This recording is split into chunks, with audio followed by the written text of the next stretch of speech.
Hello friends, welcome back if you're a returning viewer. Welcome if this is your first time stopping by. If you're not subscribed yet, please feel free to hit that red button and join the family. Today I'm making plantain pancakes. I had never heard of these or eaten them, but a friend of mine asked me if I could make them for her because she saw them somewhere. So I figured I'd give it a shot, and you guys are coming along with me for this experiment. I'm using two very ripe plantains. I decided to cut out the center part because I didn't want black specks in my pancakes, but I was like, it doesn't really matter.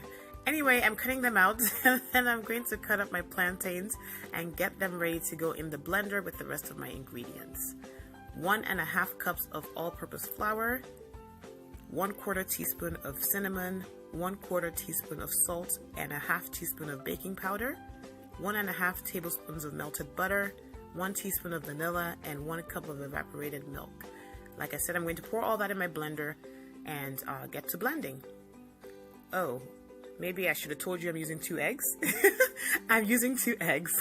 My dad makes these pancakes with my niece and nephew, and they're not American style pancakes, so I imagine that's what Nigerian pancakes are like, so I'm going to try to make it that way.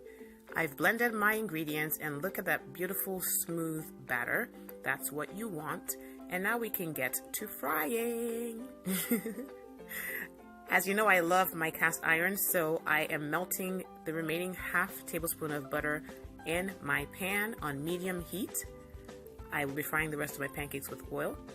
I'm using my 1/4 cup as a measuring tool, and I'm just going to pour that into the center of my pan. I will swirl it around a little bit so that my pancakes are not too thick. And then I'm just going to watch for the bubbles. And then once I see the bubbles, that means it's time to flip.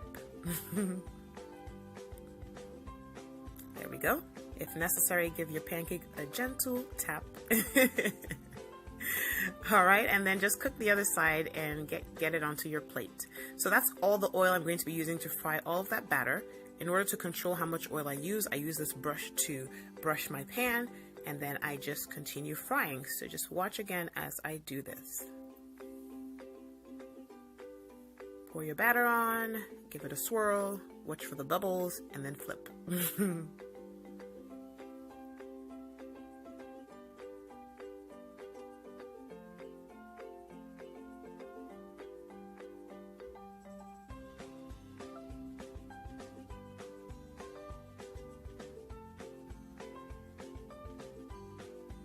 Beautiful. And there are pancakes. I didn't show you the plantain I used, so there it is. Well, that's not the one I used, but that's how ripe it was. Yeah, but our pancakes look beautiful. They taste okay to me, but I'll let my friend comment down below and tell us how they were. I did add some sugar to the last 4, so if you want it really sweet, you can do that. I'll see you next time.